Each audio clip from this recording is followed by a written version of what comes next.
Hello and welcome to the CNC with Dave Gatton show. My special guest tonight is Becca Miller. Welcome, Becca. Glad to have you here tonight. Thank you very much. Glad to be here. We we were having a good conversation before we went live here. Trying to think of some things we can talk about tonight. I do have a few photos, and I will mention here at the top of the show if anybody has got some photos of a project or maybe even their machine photos. Um, if you're in your doing your build, that might be the only photos you have, and I'd be happy to look at those too. They're fun to look at. Yeah. But feel free to send them to me. Let's see, if you don't already know, you can send them to this email address. Please send them as an attachment, and I'll be happy to show them. But I do have a few photos, and some of them are a couple that Becca sent me, so I wanted her to come on and talk about that a little bit. But while we're waiting for all these photos to flood in here, and if anybody sent me photos last week and I didn't show them, because I can't remember if there was somebody that sent one after we went off or not. But if there was and you're out there, let me know, and I will show those tonight too. But I looked at some that was in that folder a while ago, and I'm thinking, I don't know if I showed that one or not. Maybe I'll just show them all again. Who knows? But anyway, I wanted to talk about a couple of different things. But first, let me do a few shout outs because we got a bunch of folks out here tonight. We've got Troy Pritchard. How you doing, Troy? Leo Steger, Glenn Helwig. Thank you for joining us tonight. Dave Krause, WB Farm. How you doing? Robert Sams, Ronald Ledger. We got Steve from Arnell Media, Rudy Hill, Tifton, Georgia. Okay, good to have you with us. Greg Euler, Charles Lawrence, Chris Copanal. I'm hoping I'm saying your name right, Chris. Mike Haichu, John Olthofer, Harry Ragland, Landis Stoots, and I hope Matt's watching as well. Landis, if he is, hello Matt, how you doing? Ray Jones from Dickinson, Texas. Yay. Steve Toronto. We usually have a few Texans in here. George Rothfuss, Dave Matthews, Dale Ludlum, Gary Hammett, Michael McCreet, Larry Duggar. I've got some photos from Larry that he sent me the other day, so I'll be showing those in a little bit, Larry. Let's see here. Greg Euler, Mako Shark, Tom Peterson, Jerry Bonifield. I think I've about got everybody. Gary Davis, Les Douglas. All right, there we go. I think that's everybody. Welcome. Is there anybody here that this is their first time here? Me? Oh no, maybe not. Yeah, you've been around a while. Don't be kidding yourself. You're somebody from Venezuela. Venezuela. Woo! Hi there, Omar. Yeah.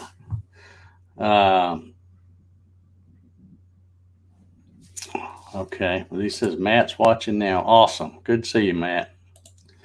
Yeah, I was talking with Becca earlier before we went live, and I said, there's some folks that, well, there always is, but especially this past few days, I've noticed on the Facebook group, which is where I get a lot of the stuff I talk about is from reading what's going on the Facebook group.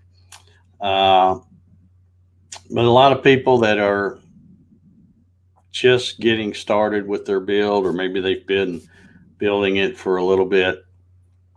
And I wanted Becca to kind of talk a little bit about, because although Becca looks like, a spring chicken here, she's she's a CNC veteran. How many years now? What is it, like 6 years? 6 years, I think. Six Yeah, or 7 years, yeah. yeah. Because for those of you who don't know, back in 2014, when I was giving away the free plans for what a lot of people call the Sidewinder, it's always been the shoestring budget thing to me. But anyway, for that one, Becca built one of those, and then, well, see, how long have you had your Gatton now? A couple of years? No, Or- oh yeah, 2 years, I think, maybe 3. Okay, Yeah. okay, okay. But I thought we would get Becca to. But then I built a new one that I just had about since January or February. I had the smaller one, and now I've built the big one. I built 2 Gattons. Yeah, but are you calling the original one a Gatton? Oh, yeah. Yeah. See, that confuses folks because because see, the Gatton and what, like I said, some people call it the Sidewinder, wooden Sidewinder. A lot of people call it, or at least I call it, the shoestring budget, because that's what the series was called: how to build a CNC router on a shoestring budget. But yeah, but Since January or February, I haven't had it 2 years. okay. I can't keep up with all of them. I was thinking you had it longer than that. Well, But anyway, just to kind of say a little something to the newbie folks that might be just starting to build, and I'll talk about your experience at building either one of those actually. okay. Well, I'd never heard of a CNC before probably about 2012, and I bought a little bitty one, and it was just a toy. And then my brother said, "You've got to watch this guy on YouTube. He's really fascinating." And so I went to see my brother, and we sat on the couch and watched every episode of how to build a CNC on a shoestring budget. I think like 20 episodes or something. The whole I don't think there was that many. There was probably 14 or 15. I think. I'm not sure. I mean, we spent the whole weekend, and I'm sitting there going, "I can do that. I can do that." So my brother's just looking at me like, "You're crazy. You're an old lady. You can't do that." So I went home and ordered the plans. And back then, they didn't have kits. It was you get the plans and you build it. And so I got the plans and got out my Yeah, just to clarify, there was files that were where you could print them out full scale. yeah For all the big parts. You might have to print them out on multiple pieces of paper and tape them together, and then you'd use that as a paper template. But that's what was with the first one. That's right. I cut those all out and put it together and bought the Xylotex box and plugged it in, and by George, the thing worked. And it was pretty amazing. And I ran that for, what, 5 years, and kept looking at this. You always want it bigger and bigger and bigger. And I just kept thinking, I want a big one. I want a big one. And so I finally bought the kit the second time. I said, and I had a CNC that I could have easily, cut it out myself, but I bought the kit, and I was really glad I did because, of course, it's perfect when you get it from Dave. And put it together here this beginning of this year, maybe I got it in the end of last year. Anyway, it's been about 6 months, I guess, and put it together. It took me about a month to put it together the second time. Second one went a lot easier because I'd already been running the Gatton for several years, so I knew how it worked and how it got put together, and I was able to use the electronics from the old one, so it still could just plug it in. And I learned so much building it. And if you're considering building it and haven't decided to do it yet, and are looking at all these others, trust me, you'll learn so much. You'll figure out how yours works. You'll figure out If something goes wrong, you'll know right away what's wrong. Or if you don't, you can get out to the Gatton community and somebody else had that same problem, or 7 or 8 people have, and they'll tell you exactly how to fix it. And everybody's been so great about helping everybody else. So Yeah, we have an excellent Facebook group. I yep, think yep, it's and I'll be quite honest. I'm pretty picky. I don't, unlike a lot of Facebook groups where they, somebody creates a group and they just, to them they want to see it grow really fast and all that. I wasn't worried about growth. I was more worried about getting people in there that are going to help one another and are interested in the Gatton. And if you're not interested in the Gatton, you don't need to be in that group. right. I mean, it's simple as that. It's for the Gatton CNC people group, just like the GarageWorks CNC Facebook group is for those people. So yeah, there's and a lot of people would probably be surprised when I tell them this, but I usually decline more people than I accept. Really? On a weekly basis. I mean, I get requests and I'm like, if somebody requests to join the group and it has first it's got the little questions they're supposed to answer. A lot of people don't. But then it also has a little bit of information. If they're already a member of like 742 groups, they don't need to be in 743. So they're just not getting materials. So yeah, like I said, I'm a little picky, and that's one reason I think that's paid off in having a group that's really close knit. And we're not the biggest group on Facebook by a long shot, and I'm not even sure what we have on there now. I can look, I guess, to see. I think we're close to. Let's see if it says here. I don't even remember where to look to see how many's in the darn group. Well, maybe somebody can tell me because I don't even see where it is now. Let's see, members here. I guess I clicked that. Let's see if it has a number. Oh, yeah, we're good. Yeah, I thought we were getting close to 1,300. We're at 1,291. Wow.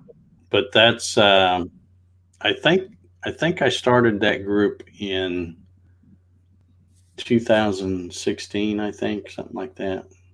So yeah, it hadn't grown super fast, but that wasn't the It's 1,287 and 4 ladies. Oh, 4 ladies. Okay. Well, we need to get that. No, you guys need to tell your sisters and your wives and tell them it's fun and they can do it too. So Absolutely, they can. And I wanted to ask you because, like I said, I know I tease you and say you're an old veteran because you've already built the first one and ran it for 3 or 4 years. But you know how, and you've heard me say it probably at least a couple of hundred times, that this isn't rocket science. A lot of folks think that the only way you can get a CNC is if you buy one that's ready to go because they're not smart enough to build one like a kit like this. And I've always said it's not rocket science. So give me your honest opinion, Becca. After you finished the first one, the shoestring, did you go, well, he's right, that's not rocket science? Or did you go, well, I don't know, that's harder than I thought it was going to be? Oh, it was so much easier than I thought it was going to be. I mean, if you know how to use a drill and screw a screw and, be careful about sizing, and you have to be careful putting it together. But if you know how to follow a plan, if you know how to follow a recipe, you can put it together. I mean, you get the parts, you watch the videos, he shows you step by step on how to do everything. Just follow the steps, screw it together, plug it in, and watch it go. It's so much fun.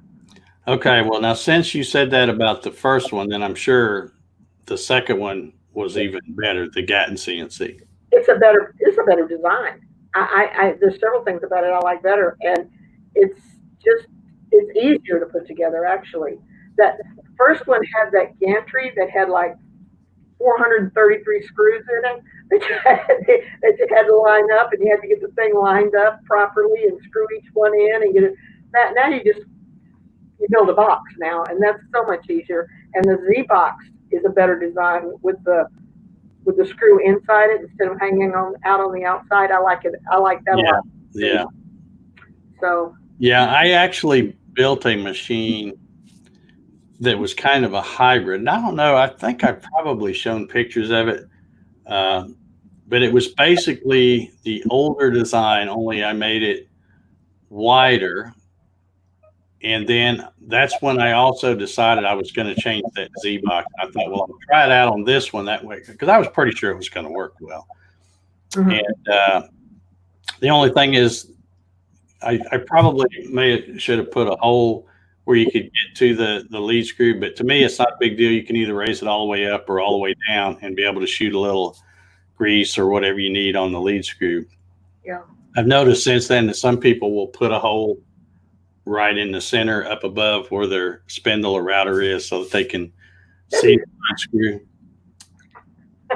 So, I should have done that. Yeah. But yeah, I did that one first. And this guy, I actually cut all the parts, sent them to him, and then he painted them and then brought them back to me. And I built the machine for him and then took it down to his house. And it looked like a John Deere tractor because it was the yellow and the John Deere green. So I don't know. I'll have to look up and find some pictures of that one. But that was the first one I did that still had all the other things the way the first one was, but the Z box was like the new one. The thing about it is you can build the Gattons any size you want. And like I said, this first one I could only cut about 20, I don't know, I can't remember, it was like 23 inches wide. And everything I wanted was 24 inches, and it was just driving me crazy. 24 inches, and I couldn't cut it. So this one I made 48 by 48. Cutting area 48 by 48. And Dave's always talking about you don't really need anything that big, but let me tell you, it is an absolute pleasure to have one that big, because everything I've wanted to cut since I built it, I slap it up there, and I have plenty of room. I can put a half a sheet of plywood up there and cut everything at once, and I don't have to cut this piece and this piece and then this piece. And it's fun. Well, that is probably one of the biggest selling points for that machine, is that you can deviate from the plans, easily, because you're cutting the cross members. So you either make them longer or shorter than what the plans calls for. And then, of course, going deep, you can make that whatever you want. It just depends on how much room you have in your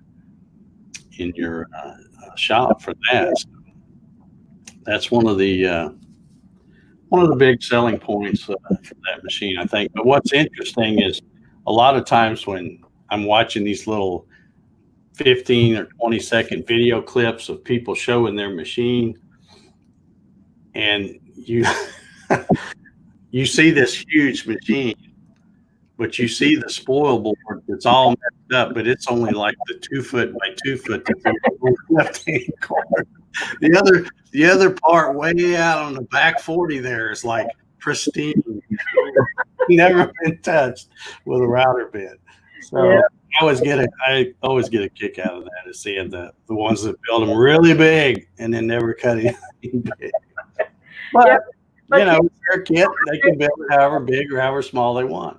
Yeah, I do use it though, because I made several things out of plywood, and it's so nice to put that whole half a sheet of plywood up there and then cut everything at once, and instead of making several little parts. And so what you're not making something big, I've got room to do things up there on the thing while the machine's running. It's like a work table too. Yeah, that's true. That's true. And of course, mine, any flat surface is bad news for me, because it's going to end up with junk sitting on it. I have, especially now, like I've got my rotary axis set up on front, so I've got the gantry pulled forward and it's parked. So the whole back half of my machine now has suddenly collected different things that I shouldn't have set on it to start with, but I've got to get it cleaned off again. Yeah. But so what's the biggest piece you've cut on that machine? I have a piece of plywood. I made that thing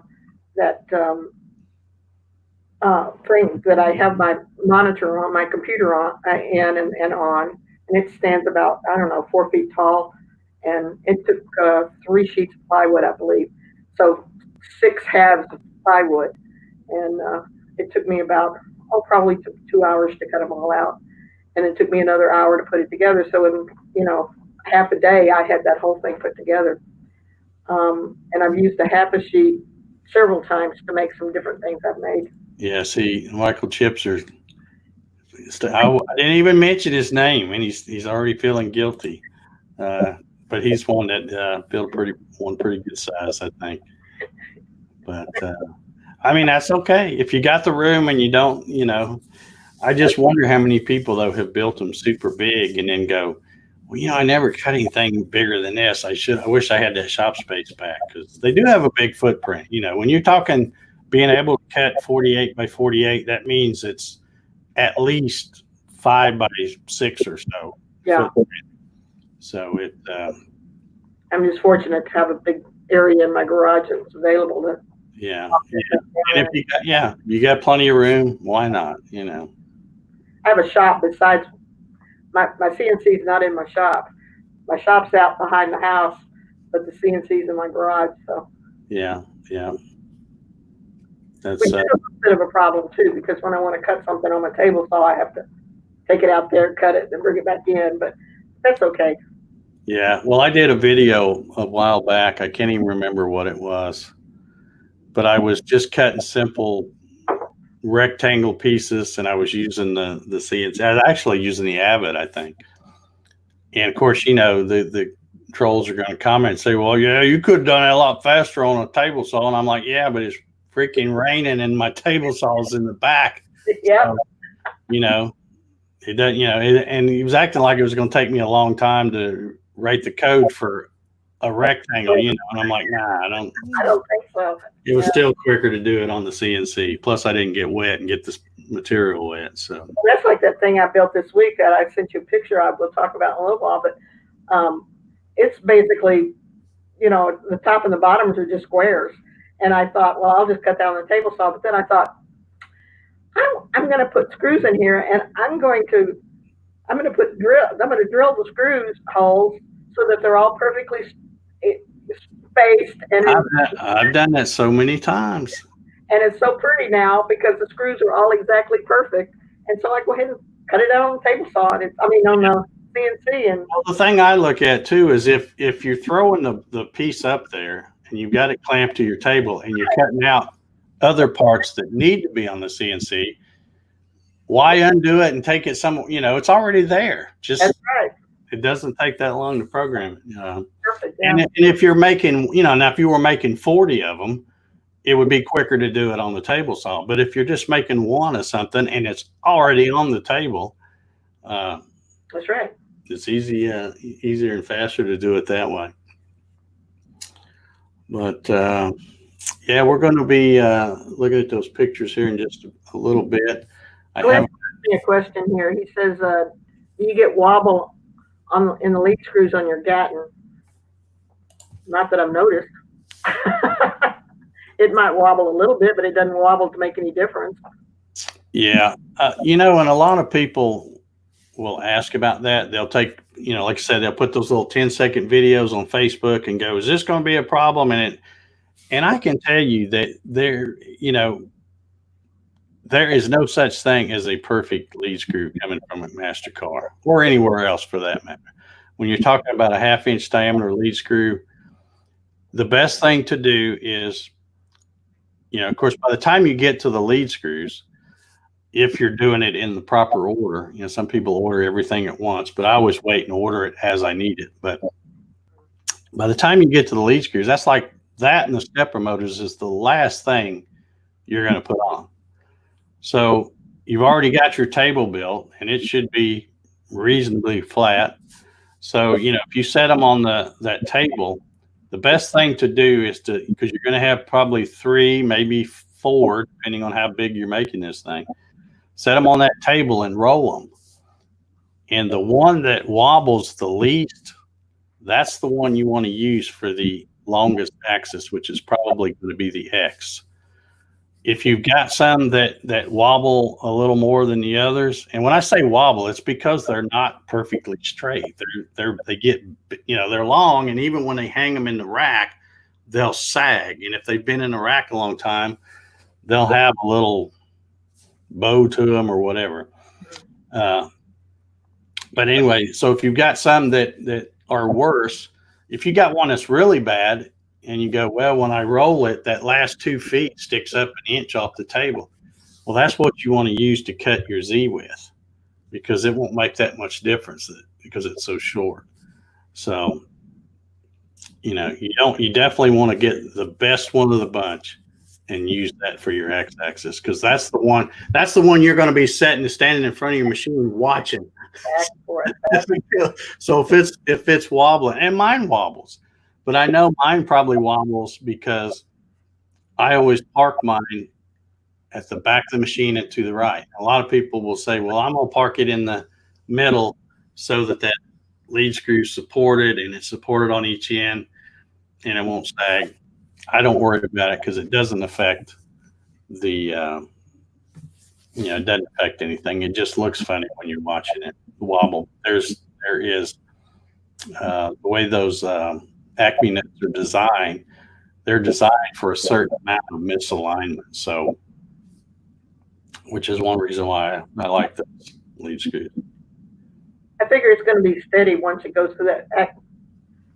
At the time it's going through that Acme nut anyway. So if that starts running up and down, then I'll worry. But as long as it's that steady, this isn't going to make any difference. And it only looks really bad. The wobble is if the gantry's all the way to this side, you'll see it because there's that long exposed part here. And then if it's all the way to this side, you'll see it on the other end. But like I said, a little wobble won't hurt anything, but and if you say, well, I'm going to order a new lead screw and replace it, if the new one you get probably wouldn't be much better.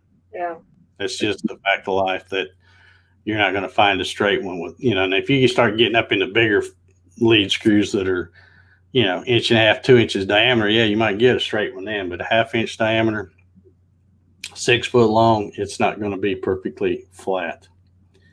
So, all right. Am I seeing some questions over there? Yeah, Leo's got a question I don't understand, but. Is it this one? Yeah. I have a friend that uses Mach 3. Is there a over travel? I'm not sure what that word's supposed to be. Also, where do you find the profile so he can save it? He uses Mach 4. Over travel.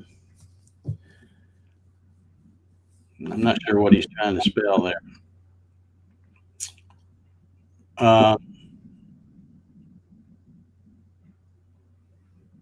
Let's see. I thought I saw a comment pop up. I thought it was him. If you're just talking about an over travel Release. You said air release. Oh, release. Well, if you have it set up right, if you run your in Mach 3, you can run it to where, like if it over travels and it hits a limit switch, whether it be the Z, the X, or the Y, any of them, you should be able to hit the reset button. And if you have it set up in Mach 3 correctly, you should be able to drive it back off. So in other words, if your Z goes up and you got a switch up there and it hits it and, the reset button starts flashing, you just hit the reset button and then make sure you push the down and it should come back off of that. But there's something in Mach 3 you have to have checked in order for it to do that. Mike Wiley's asking about tear out on plywood. Mike, you probably need to try to use what is it called? A combination bit? A compression bit? Compression bit. You've got down cut and you've got up cut. This one's got both. So that's going to eliminate some of the tear out you're seeing probably. Yeah. Let me mention something about plywood because, as y'all know, I cut a little bit of plywood. Yeah. But I have found that I can put pretty much a brand new bit in, and I use upcut. because I'm using it for holes and different things. I can't use a down cut because I'll start a fire. So I use the upcut. But anyway, even with a brand new bit, by the time I get, because there's 21 parts in this blank that I'm cutting, by the time it gets to the end, you will even start to see not necessarily tear out, but fuzzy. But if you look, what you're seeing is when that bit is going, of course, plywood does not have a grain, but the veneer does. You've got that little thin veneer on each side, and it's got a grain to it. So all the ones where the cuts are running with the grain, it'll be clean as a whistle. But when it makes that 90-degree turn and now it's cutting across the grain, that's when you'll get those little fuzzies. But, I think he was talking about cutting plywood cleanly. You shouldn't get any tear out, because if you're getting tear out, then you either got crummy plywood, which I have gotten before, or maybe it's time to get a new bit. But yeah, you no doubt get some fuzzies no matter what you use when you're going across the grain and not with the grain, and that's of the veneer. Okay, saying birch and maple. See, that's what I use for the Gatton kits. I always use either the birch veneer or the maple veneer. Birch seems to cut really clean. Yeah. Marcelo, asking about limit switches. Can you tell me if adding limit switches will cause my motor to lose steps? Now, it shouldn't have anything to do with the limit switches. Your limit switches will be wired to one of the input pins. Won't have anything to do with the your motor. If you're losing steps, as you've heard me say, 100 times, always check the mechanical stuff first. So if you're losing steps, look and see if something's binding. If it's on your y-axis, pull out a tape measure, make sure your y-axis hadn't got racked a little bit. If it's been a while since you've been running this thing, you might want to add a little grease to the lead screw or something. Maybe it's got dry or a little rusty spot or something. A lot of different things it could be. But it won't be the limit switches. Won't be that causing missteps. Yeah, compression bit is, and we've talked about this before. It's where it's got the first whatever length, just 3/16 or something like that.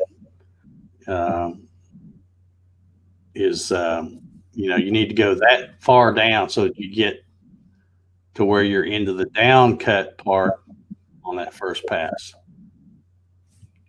So brand new white side bits. Okay. Yeah.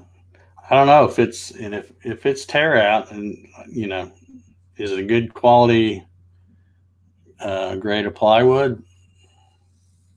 And a sharp bit. Yeah, and a sharp bit. I mean, if it's a brand new white side, it should be a good bit. But even plywood, I use Pure Bond, and that's probably the best plywood that I can get here at my big box stores, as everybody likes to call them. And there have been times when, they're made by people. Plywood's, a machine makes it, but the machine is run by people just like me and you. Sometimes they're going to have a bad day and they're going to miss something. So there's been times when I've got a whole sheet of plywood that's just really junk. But it looks, from the outside, it looks just like all the rest of them. When you start cutting small parts, there's voids and stuff like that. Happens very rarely. That's why I still use Pure Bond plywood. And when I have had a problem with stuff like that, I've contacted Carolina Forest Products, who makes that, and they have always made good. They'll send me a home Depot gift card or whatever to cover however many sheets that I say isn't any good. But I'm a big fan of the Pure Bond plywood, but it's not perfect. There's going to be probably some voids and stuff in it.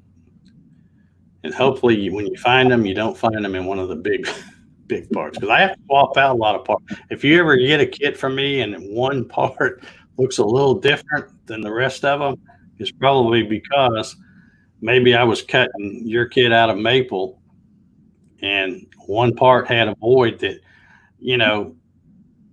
would probably still be a good part, except if, it depends on how bad the void is. Because if I think it's going to affect the structural integrity of the part and not, or just for cosmetic, if it's something that's going to be seen, I'm like, no, I'm not sending that. So I'll go get another part from my spare parts, and it may have, it may be birch veneer. So, but I don't think that's that big a deal now, because it looks like pretty much everybody's painting them these days.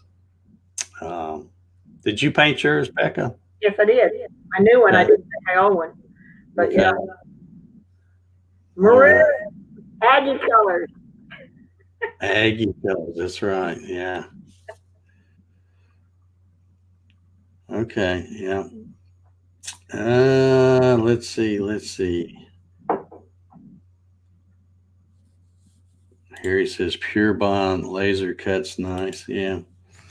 Yeah, I've tried, when I got ready to sell these things, I tried some different, I tried different plywood, because I wanted to make sure that if I was going to cut these kits and get them out there, I wanted it to be,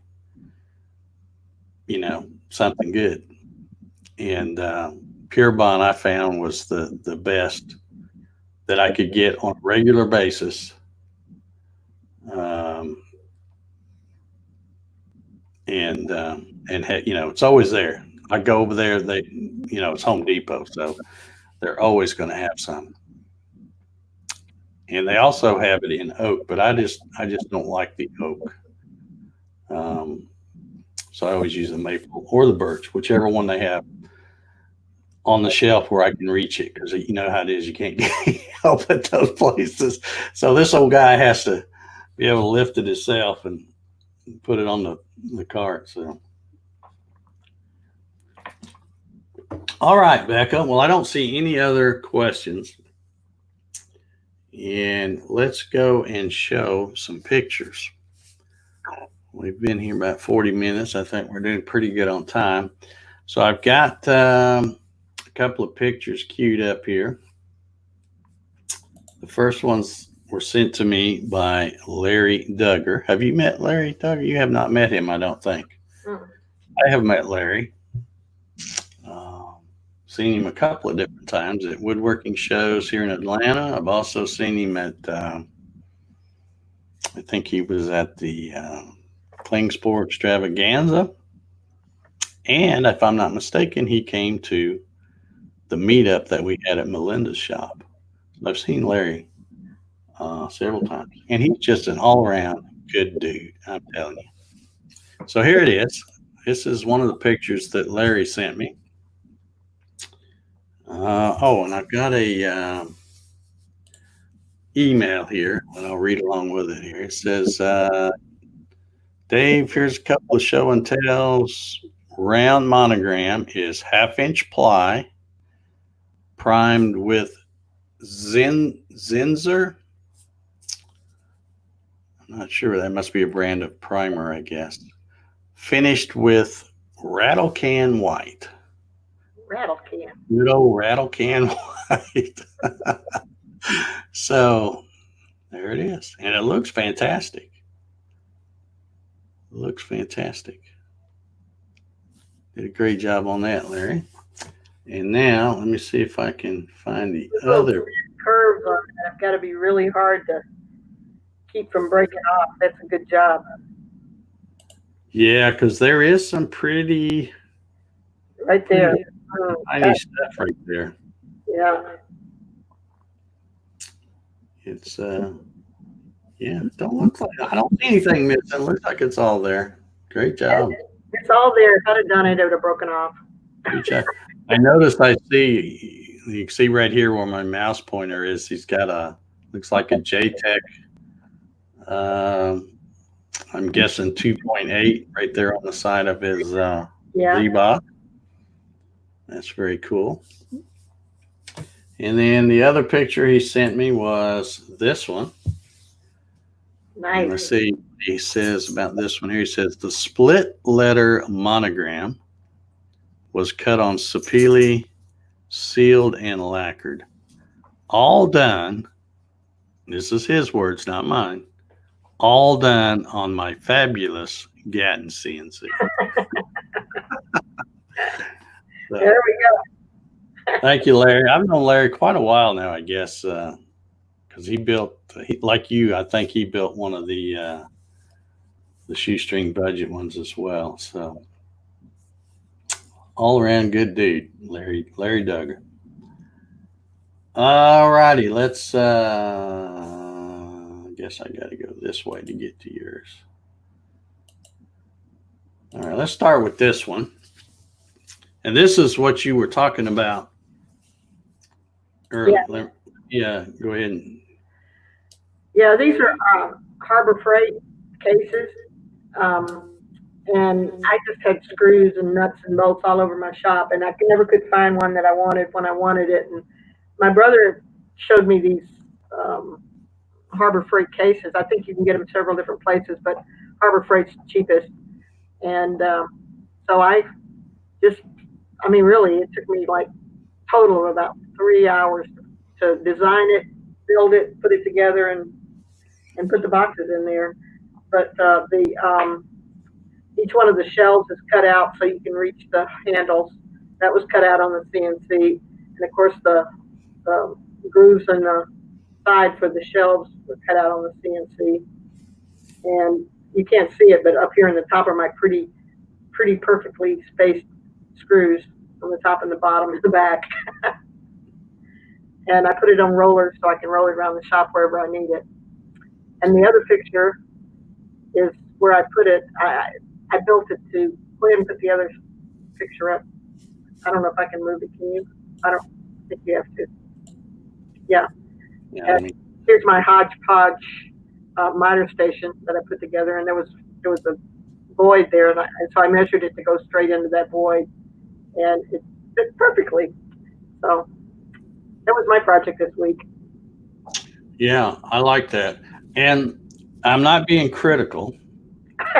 Okay. But I'm looking at this plywood down here on the bottom. That doesn't look like it's the good stuff. Yeah, it's not the good stuff. All the rest of it's the good stuff. I ran out of the good stuff and didn't have room. I had used the other part of that plywood piece for something else.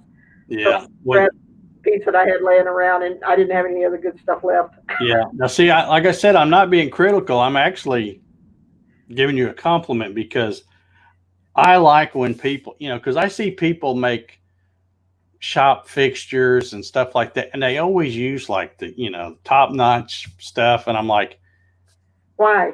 it's a shop cabinet, or it's yeah, nobody's going to see it but you, but I like using up scrap, because I always have from building crates to chip the garage works machines.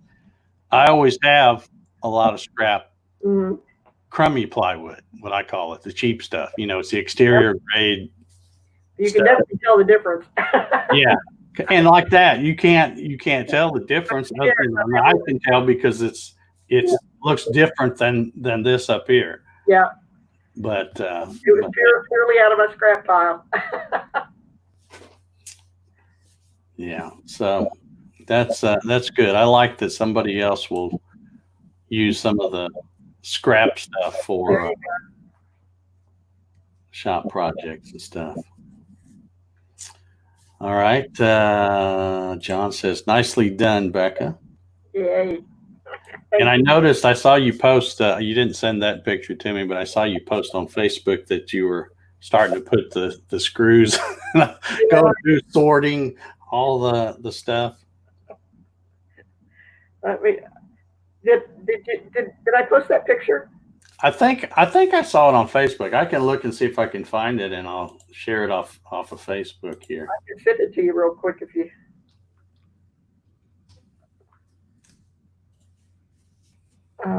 Oh, let's see. It was probably in the Gatton group. Oh, could be. If I send it to you, which would be the best way to send Oh it? yeah, here it is. Here it is. Okay. Um, Yeah, there yeah, it is. wow, you got quite a selection here. It's going to take a lot longer to get my screws organized than it was to Oh, build. you're even putting labels on them? I got labels on every one of them. Wow. See, that's more work than I would do. I wouldn't bother putting labels. I know. That's I just can me. do it. That's just me. But yeah, those are really nice, and that's a nice. So you designed that yourself? Did you get the idea for it somewhere else, or did you Well, just? I looked at in 3D Warehouse to see if anybody had one, and there was one out there, but it wasn't exactly what I wanted, but it was pretty close. So I copied their shelves from the 3D Warehouse, and then the rest of it I just made a box that fit in that space. So it was a little of both. Yeah. Well, If you don't know about 3D Warehouse, you guys, on SketchUp, there's a place called 3D Warehouse. It's got a zillion models that you can just bring into SketchUp and copy it, use it. You don't have to reinvent the wheel every time you want to do something. yeah, I forgot to. Well, I guess I didn't need to read your email since you were Talking about it, yeah. to describe it. But I really like that. That's a handy thing.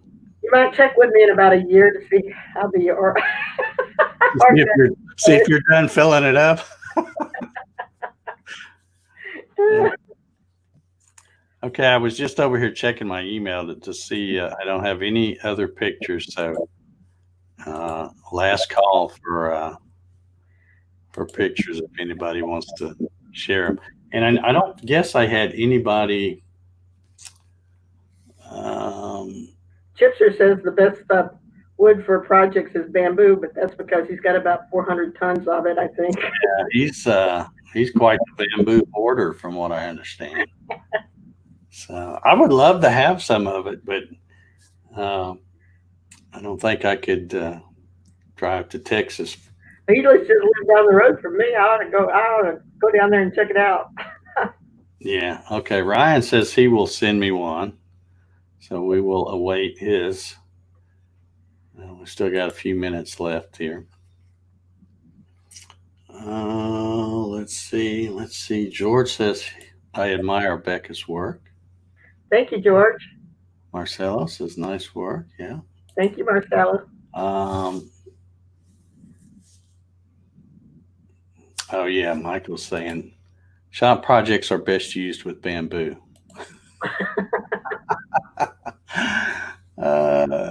You can post the link to the monitor cabinet. I downloaded it but cannot find it. Oh, sure. I'll tell you what, I'll put it in the files on the website. I mean, on the Facebook page after we get out of here, if that'll be okay.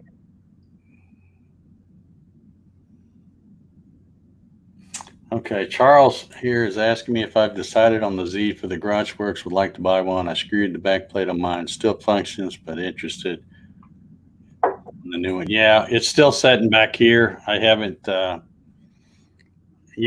why I was a little reluctant to show it before I got it all done, is because I start working on something and then, I get busy with orders of, because I don't sell just kits. I sell a lot of other things too. And every time I start a project, oh, it's a little slow right now. And I get started and the next thing you know, I'm busy, and then it might be 2 weeks before I get back to it. But, okay. Ryan said he's seen it. So let's see. Ryan, do you want to come on here and talk about it? Are you available? Oh yeah, let's see. Oh yeah. Ooh. Let me get these saved.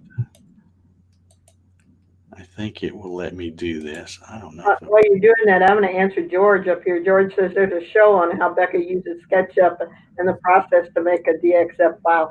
I tell you what, why don't you get with Mark Lindsay on that? I don't do videos. I tried it once or twice, and I'm a disaster.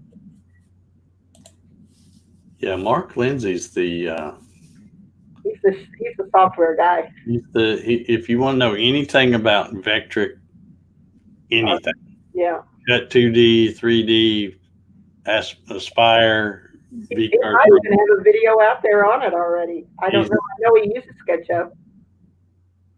Oh, this was about SketchUp? Well, he said how I use SketchUp in the process to make a DXF file. Actually, you don't even need to make a DXF file if you have Vectric, because you can load it straight from SketchUp straight into VCarve or Aspire with one of those little icons up there, and it'll bring it right in, flatten it out for you, and have all of the different pieces for you. All right, this may take me a second here. I thought it was going to let me select them all. And that's right, Troy. Jay Bates is the best on teaching you SketchUp. Here's a mess, sorry.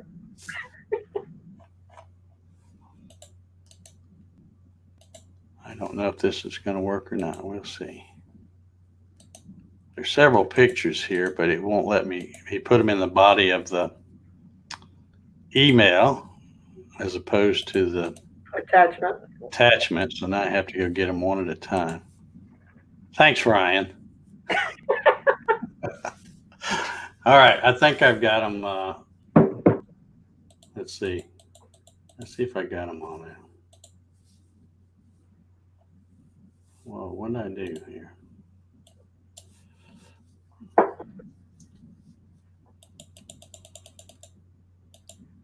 Well, where did it put them? Maybe I have to. Okay, yeah, they're all there. I think there was 4 of them. Okay, here we go. Ryan Ballard's project. Oh, yeah. Pictures. Oh, he sent them from his phone. Yeah, okay. I'll forgive you this time, buddy. Okay, this one says Bronzewood Farms, established 2019. And I guess this is, I may not be putting these up in the right order, but let's see what we can get here. Because that one looks like it's got some, oh, that's a big one. Okay. Move this one up here. Okay, so we've got that one and then a smaller one.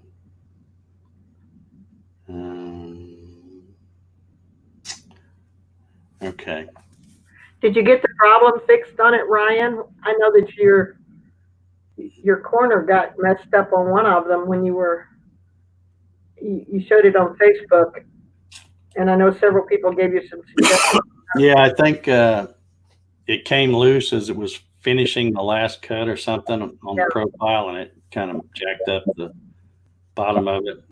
But if that's it, it looks like he found a solution. Let's look here.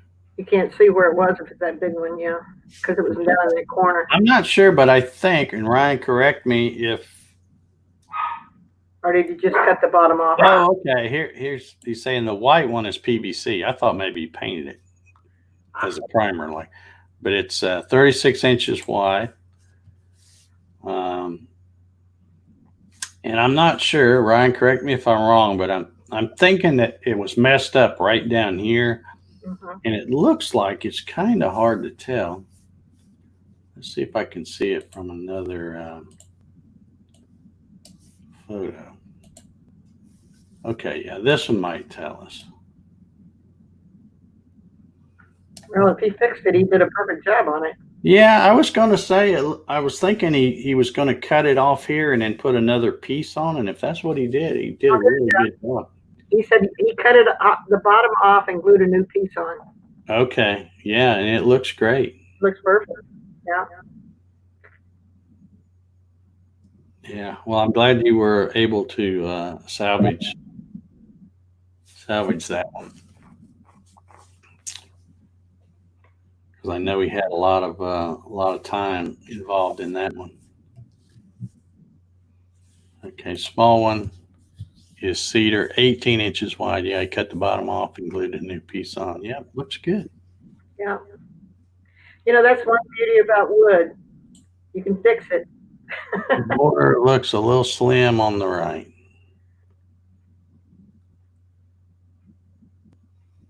Okay. Michael's being picky. Oh, he says left. So he means the other right. Yeah. Well, I think it may be just the way the Camera angle. camera angle too. Sometimes it's deceptive, but yeah, it looks good. That was a good save, buddy. Yeah. Sometimes you got to do what you got to do. But Excellent. Beautiful yeah, work. good job. All right, I'm gonna hit the. Let me say something. Harry Ragland says that he said that he uses a converter on SketchUp to Vectric, and he said he doesn't like it because it uses too much stair stepping on curves if you use Vectric. Well, there's an option in there when you bring it in on how to handle curves, and if you set it right, it does a pretty good job. I don't know if you've messed with that at all. Okay, I've got one more picture here. Oh, got another picture. All right. I was just checking email and somebody's getting in here on the last minute. And like I mentioned at the beginning of the show, and I'll say it again, I've been saying it for several weeks now. No matter what our show is about, whether we have a topic or just a Q&A or whatever, it does not have to be a show and tell show for you to share your photos. I'm happy to show them anytime. Okay, let's see. This one I think is going to be good.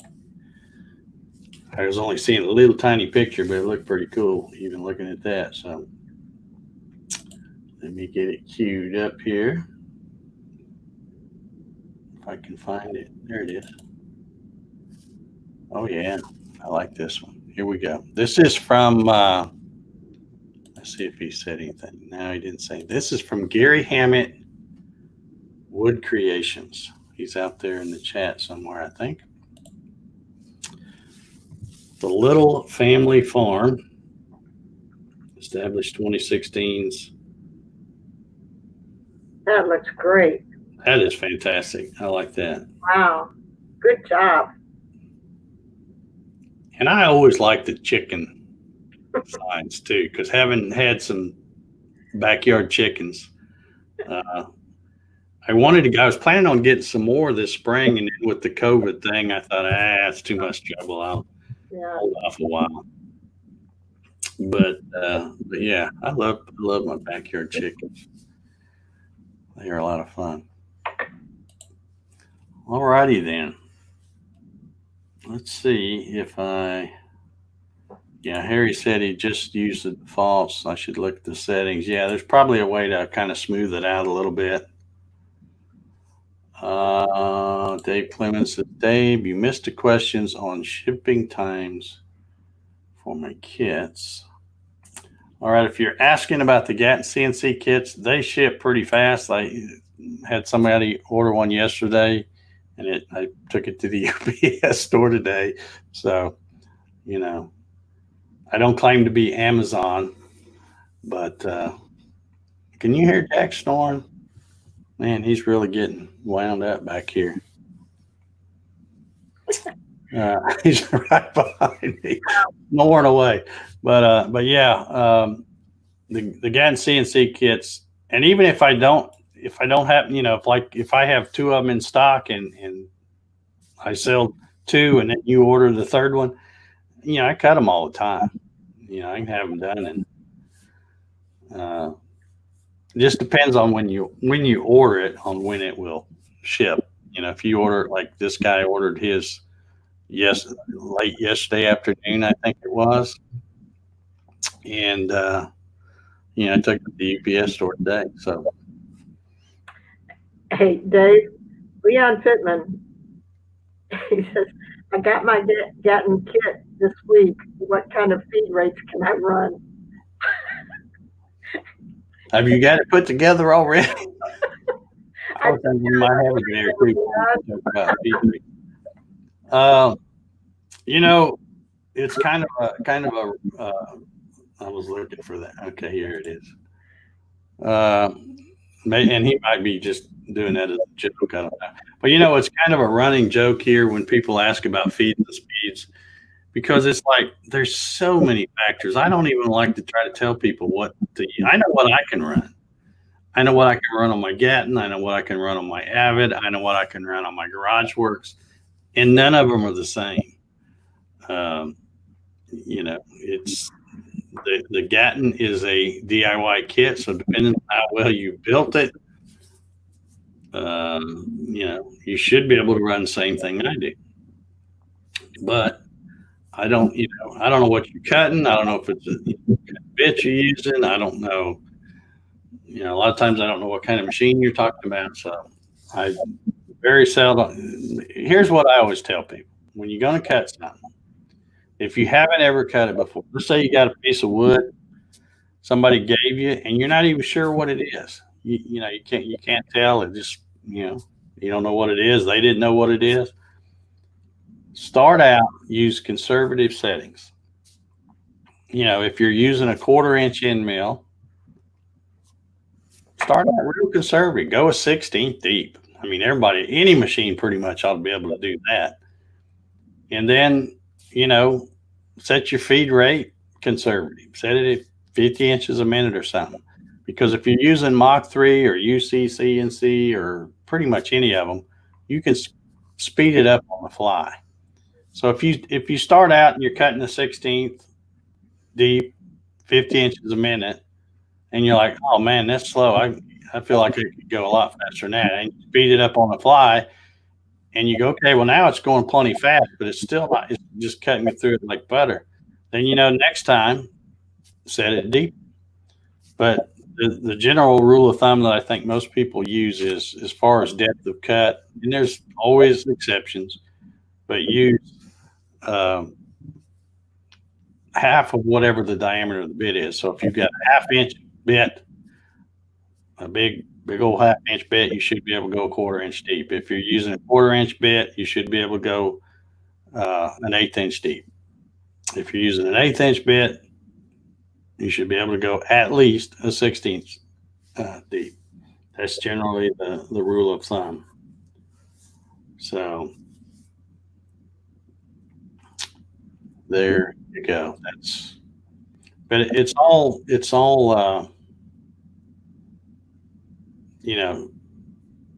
you can get advice from somebody else on what feeds and speeds, but they may not work. And then if you run them and you break a bit or something, you go, man, that guy didn't know what he's talking about. He told me to go real fast and real deep, and it messed, a bit or whatever. The best way is just learn it. There's no better thing than experience. You'll get that over time. So, what does Hitch say? What Hitch? He said, you can take the boy out of the country, but you can't take the country. I can't help it. I like chickens. Well, more so than the chickens, I like fresh eggs. That's what I like. I really miss those because it was so. And me being here with just me and the dogs, and I only had 3 chickens. The other, I bought 6, and I gave 3 of them to Melinda, and I kept 3 of them. But even those 3, man, when they're hitting their prime, they're spitting out eggs, all the time. I mean, every day pretty much. So I would end up, and I have all my neighbors in my cabinets in there. I'll bet you I have 200 empty egg cartons because all my neighbors for a while was saving me cartons so I wouldn't have to buy them. And of course, I was giving them eggs because I'm like, hey, I can't eat all these, but I love farm fresh eggs. Got to give me some more chicken. Here's a shameless plug by Michael Chipser. Anyone needing a laptop to run a Gatton, $100 free shipping, and that's free shipping if you're a Gattoneer, a Gatton, I think. Anybody else, you charge you double, I think. I'm not sure how that works. T. Woodbeck has a question. Woodbeck has a question for you there. Who's that? Woodbeck, T. Woodbeck, down at the bottom. Oh, could I use linear rails and ball screws that I already have on my machine? Well, you're confusing me because you're saying that I already have on your machine, and I don't use linear rails or ball screws.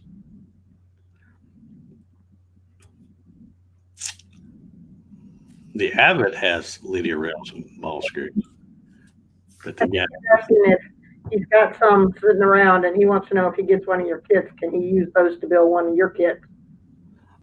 you can, but it's probably overkill. You know, you're going to have to make some modifications. I'm kind of amazed sometimes at the people that will buy or are interested in a Gatton kit, but then they want to change so much. I'm like, you just better off just to design your own, because Yeah. you have to change so many things. You know, I didn't. I built it right to the specs. yeah. Gary says he's got fresh brown eggs daily. Yeah. So, Yep. All right. Well, we've been over here just over an hour. It's about time to go. I think we've covered most of the questions. Thank you, folks, for sending me your. Oh, there's an email. Let's see if that's pictures. Greg.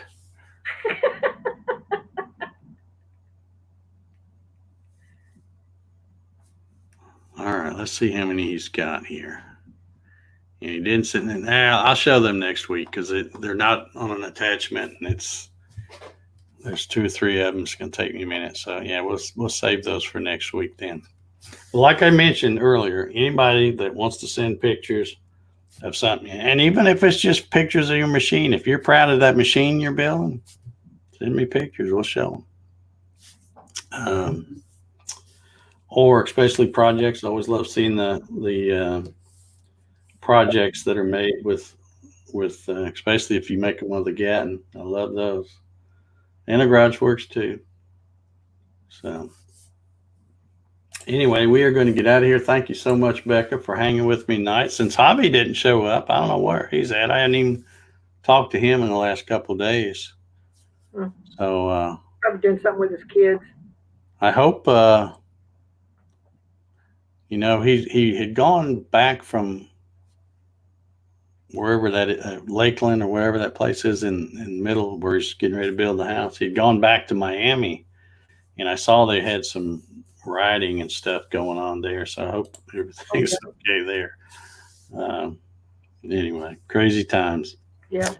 All right, we're going to get out of here. Thank you, Becca, for joining me tonight. Thank you all so much. We've had a good crowd here tonight, and I guess we will see you next Saturday. Oh, by the way, make sure you go fly your flag. Tomorrow's Flag Day. So get out there and fly your flag. And we will see y'all next Saturday. And Greg will show your pictures next Saturday, and anybody else that wants to send them on. And we'll go from there. All right. All righty. Now's the time when we do the little wave and say goodnight. See you. Bye.